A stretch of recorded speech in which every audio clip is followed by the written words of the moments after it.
We've been explaining for a while, and we know you've been hearing, that all this sifting and sorting of life has caused you to create a vortexual version, a vibrational version. And most of our physical friends, even those who have been listening to us for quite a long time, they really don't accept the realness of this vibrational reality until it manifests. And so we talk to try to help you to sense the vibrational version, to feel the vibrational version. In other words, if we could get you to feel secure even before it manifests, it would manifest faster. Most want it to manifest before they feel secure. But that's going about it backwards. So if we can get you to feel secure, if we can get you to feel in love before the person shows up, the person will show up. But humans think they need a person to be in love with. And we want you to know you can be in love with an idea. You can be in love with the idea of a relationship. You can be in love with the memory of a relationship. You can be in love with that aspect of that relationship and that aspect of that relationship and that aspect of that relationship, which means holding it active in your vibration. And it has to then be realized by you.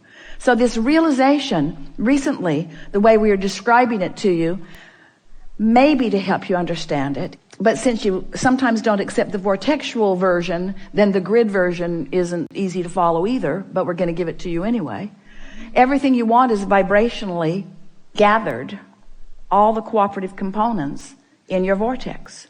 And it is ready to reveal itself to you. And the reason that we're using the word reveal or realize is because you are going to be the interpreter of it. In the same way that sweet bird was the interpreter of a message from Jerry to Esther.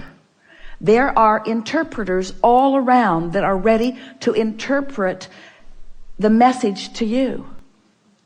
Humans, we're not just talking about birds. We're talking about experiences. We're talking about financial forces. We're talking about ideas that flow to you. There's all kinds of manifestation that occurs once the vibration of your grid, which means your practice day-to-day vibration, is closer to the vibration of your vortex. It just has to be, you see.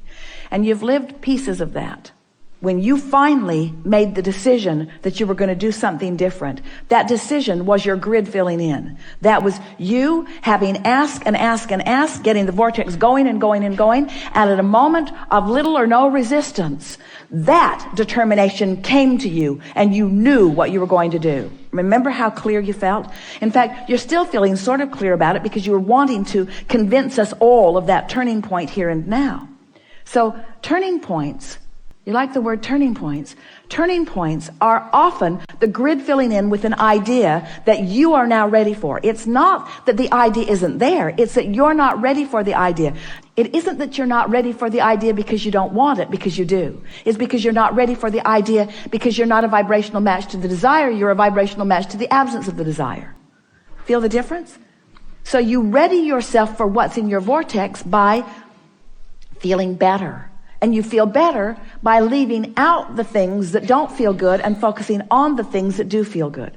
So it is this simple. Take the handful of things that feel good and just run them into the ground. Have you ever had a good joke that you just want to tell to everybody? Pretty soon you're repeating it again to the same people, and they're saying, dude, I heard that. I laughed the first 5 times. It's over for me. But you know how fun it is to get hold of something that feels good, that you can delight yourself and others with.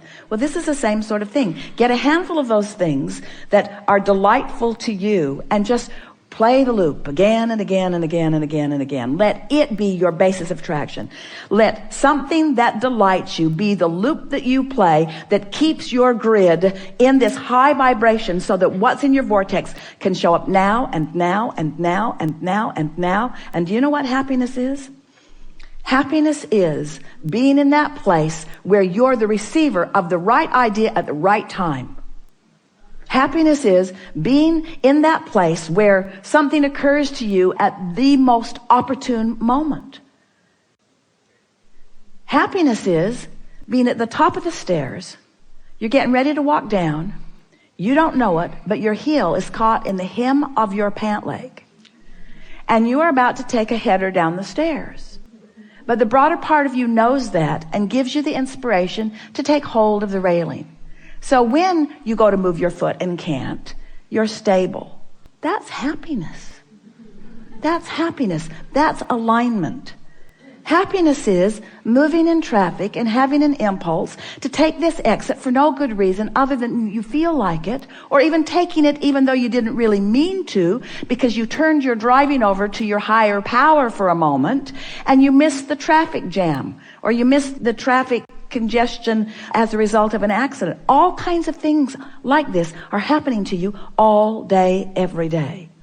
But when you start deliberately being happy, deliberately beating the drum of things that feel good, deliberately discerning, deliberately molding yourself into better and better feeling places, when you do that deliberately and those things happen, now you have conscious awareness of it.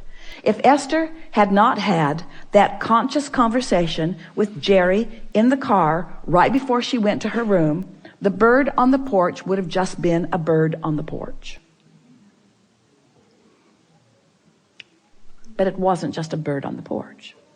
She would have missed that if she had not been vibrationally up to speed. You see what we're getting at? So much of your world wants to chalk those kinds of rendezvous, coincidences, which is incidences that cooperatively combine. They want to call them coincidences in the attitude of luck or fate or chance. They don't understand that it's cooperative components coming together.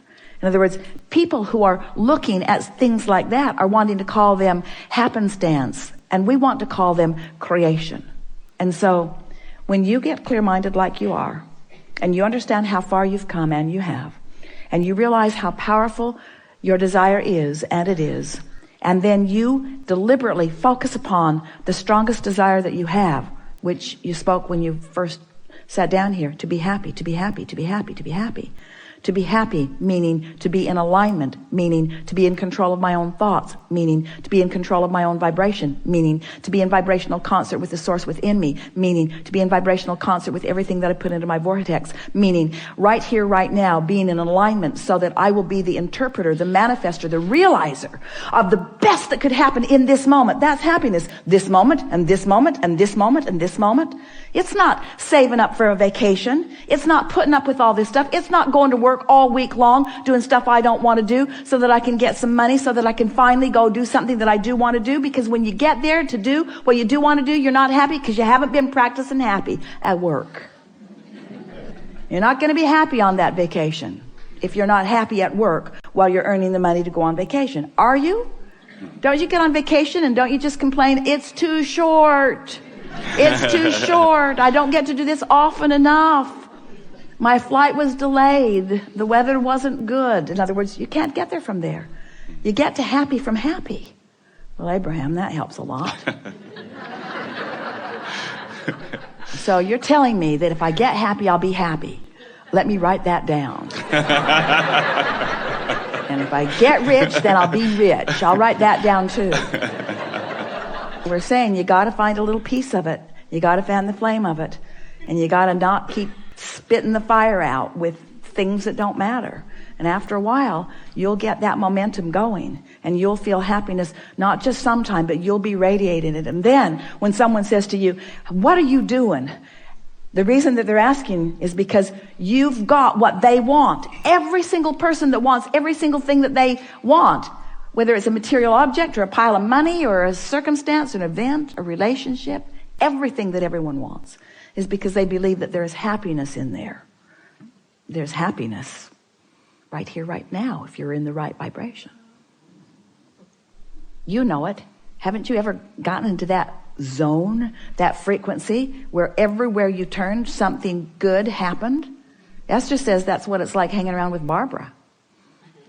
She loves traveling with Barbara because it's happy everywhere. They walk up to a very controlling, very official at the airport. And she's barking at everyone. A man made the horrific mistake of letting his toe step over the line by an inch. And she put him in his place. Sir, step back. He did, and he didn't like it. And Esther thought, ooh, that was harsh and unnecessary. And Barbara, who refuses to focus on anything unpleasant, missed it completely. So when she got up there, she got a big smile. She got moved fast to the other line. In other words, she's treated like royalty. While this poor man was put into the dungeon. That's what we're talking about. In other words, you attract by virtue of how you feel. We know we've been taking a bit of long time here, longer than we promised at the beginning, but it's so worth contemplating. How happy am I? How happy can I be? How good can I feel? What's the best feeling thought that I can find right now? What's working in my life? What's working out? What do I remember that felt good? What's happening right now that feels good? How general do I need to be? You can always find something to feel good about. And when you do, and when you make that your habit, then the actualization of it, the realization of it, the manifestation of it is so pronounced in your experience that people will be flocking to you and saying, what is your secret? And you'll say, I'm happy. And they'll say, I know that, I can see that. That's why I'm asking you what your secret is. And you say, no, I was happy before I was happy. And they'll say, well, that doesn't make any sense at all. And you'll say, well, I purged unhappy thoughts from my experience by focusing on happy thoughts. Well, what do you mean? Well, I didn't actually purge them. I just started emphasizing the happy thoughts. I started making lists of positive aspects. I counted my blessings. I learned that in church. I counted my blessings one by one. And the more I focused upon them, the more that vibration was mine. And the more that vibration was mine, the more law of attraction put me in the vicinity where I could realize it. So life isn't happening to me. Life is happening from me. I'm emanating the signal to which all life is responding. So when I get up in the morning, I decide, how's this day going to feel? I'm going to feel intuitive. I'm going to feel inspired. And I'm going to feel connected. And I'm going to feel vital and alive. And I'm going to feel happy. And I'm going to feel confident. And I'm going to feel kind. I'm going to feel loving. And I'm going to be at the top of my game. I'm going to feel innovative. I'm going to feel energized. I'm going to feel invigorated. I'm going to feel inspired, but I'm going to feel inspired moment by moment. I'm going to feel guided. I'm going to feel worthy. I'm going to feel deserving. I'm going to feel deserving of all of the goodness that has been taught to me all of my life. I'm going to feel deserving of that. And I'm going to demonstrate my deservedness through my happiness.